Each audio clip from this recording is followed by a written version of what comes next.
Hello বন্ধুরা, তোমার সকলকে স্বাগতম তোমাদের চ্যানেল ডাব্লিউবি প্রাইভেট টিউশনে। তো আজকের এই ভিডিওতে আমরা এবিটিএ মাধ্যমিক টেস্ট পেপার 2024-25 পেজ নাম্বার হচ্ছে 101 জীবন বিজ্ঞানের প্রশ্নের উত্তর নিয়ে আলোচনা করব। বিভাগ ক, একের দাগের 1 বলছে নিচের বক্তব্যগুলি পড়ো এবং সঠিকটি নির্বাচন করো। এখানে দেখো সঠিক উত্তর হবে অপশান নাম্বার সি, যে দেহের প্রতিটি জৈবনিক কাজে একটি হরমোন দ্বারা অথবা একটি একাধিক হরমোনের যৌথ কাজ দ্বারা নিয়ন্ত্রিত হয়। এরপরে দেখো স্তম্ভ মেলাতে হবে, বাম স্তম্ভ ডান স্তম্ভ। এখানে দেখো গ্লুকাগন আছে, এটা 4 হবে, রক্তের গ্লুকোজের উৎপাদন বাড়ায়। এরপর আছে ট্রপিক চলন, এটা হবে 2। উদ্ভিদের অঙ্গের চলন উৎসের গতিপথ দ্বারা নিয়ন্ত্রিত হয়। আর এরপর আছে জিব্রেলিন, এটা হবে পরের মধ্যে দৈর্ঘ্য বৃদ্ধি। আর বলছে অবলাঙ্কাটা, এটা হবে 3। শ্বাসক্রিয়া ও হৃদস্পন্দন নিয়ন্ত্রণ করে। তাহলে অপশান নাম্বার বি ঠিক হবে। 1 4, বি 2, সি 1 আর 4 ডি 3। নেক্সট প্রশ্ন রয়েছে, দেখো 1 দাগে 3 নিচের কোন বাক্যটি সঠিক নয় তা স্থির করো। এটা অপশান নাম্বার সি হবে, জিব্রেলিন অগ্রমুকুলে বৃদ্ধি ঘটায়, অগ্র নয় পার্শ্বমুকুলে। নেক্সট প্রশ্ন পরেরটা 1 দাগে 4 বলছে মিওসিস সম্পর্কিত নিচের কোন বক্তব্যটি সঠিক তা স্থির করো। সঠিক উত্তর অপশান নাম্বার সি, এই বিভাজনের কোষিং হওয়ার ফলে জিনের পুনঃসংযুক্তি ঘটে। এবার হচ্ছে 1 দাগের 5 অযৌন জনন সম্পর্কিত নিচের কোন বক্তব্যটি সঠিক। সঠিক উত্তর হবে অপশান নাম্বার সি, অপত্য জীব জনিত্র জীবের ন্যায় জিনগত বৈশিষ্ট্যের অধিকারী হয়। 1 দাগের 6 নিচের কোন জোটটি সঠিক তা নির্বাচন করো। সঠিক উত্তর হবে অপশান নাম্বার সি, টেলোফেজ প্রেমতন্তুর অবলুপ্তি। 1 দাগের 7 দুটি সংকর লম্বা মানে ক্যাপিটাল টি স্মল টি মটর গাছ সংকলনের ফলে প্রথম বংশে যত শতাংশ সংকর লম্বা মটর গাছ পাওয়া যাবে তা গণনা করো। দেখে নাও, আমরা ক্রসিং করিয়েছি capital T small T, capital T small T, এখান থেকে capital T capital T, capital T small T, capital T small T, small T small T. এখানে বলেছে লম্বা, এখানে প্রশ্ন বলেছে যে সংকর লম্বা, মানে দেখো এটা লম্বা, এটা হচ্ছে বিশুদ্ধ লম্বা, এই দুটো সংকর লম্বা, এটা হচ্ছে বিশুদ্ধ বেঁটে। তাহলে সংকর লম্বা দুটো আছে, মোট কটা 4টে, 2/4 × 100 কাটাকাটি করলে কত হবে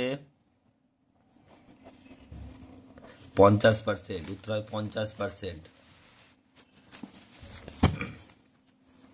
নেক্সট প্রশ্ন পরেরটা বলছে, এটা হচ্ছে 1 দাগের 8 স্বাভাবিক পুরুষ মানুষের ক্যারিওটাইপ কি হতে পারে তা নির্ধারণ করো। Option number C, 44AA+XY।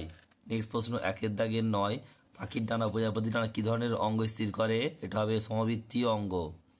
Next প্রশ্ন 1 দাগের 10 নিচের কোন প্রয়োজনে মৌমাছি ওয়াগা নৃত্য করে। অপশান নাম্বার সি, খাবারের সন্ধানে।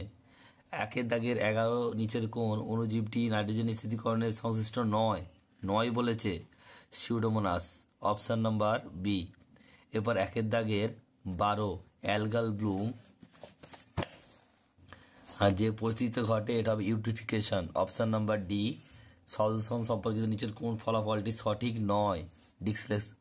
ডিসলেক্সিয়া। Option number D. 1 দাগের 14 নিচের কোন জোটটি সঠিক নির্বাচন করো। সুন্দরল্যান্ড অর্কিড। Option number D. 1 দাগের 15 নিচের কোনটি সুন্দরবনের পরিবেশগত সমস্যা নয় মিষ্টি জলের পরিমাণ বৃদ্ধি।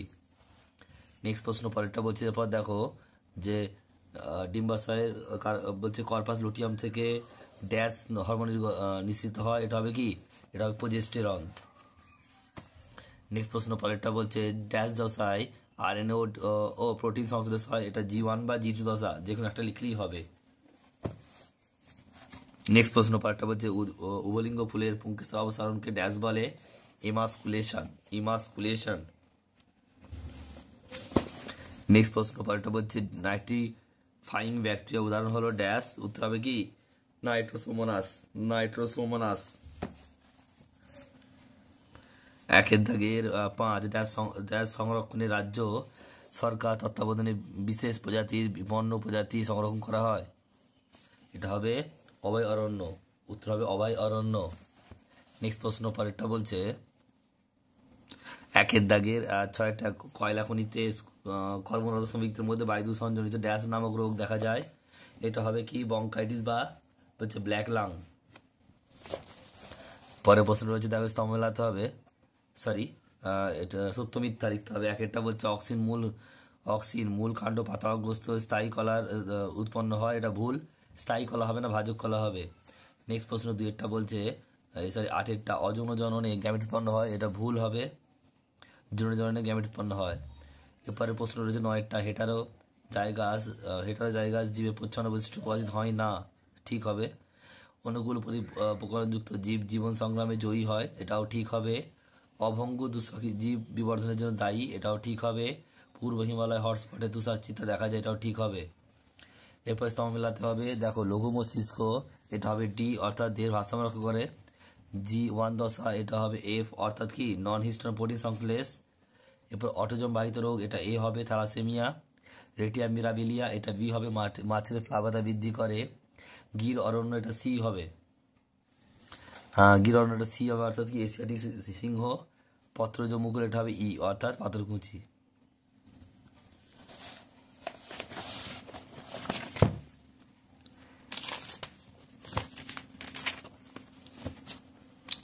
নেক্সট প্রশ্ন দেখো, বলছে এখানে বলছে বিশাদী শব্দগুলি বেছে নিয়ে লেখো।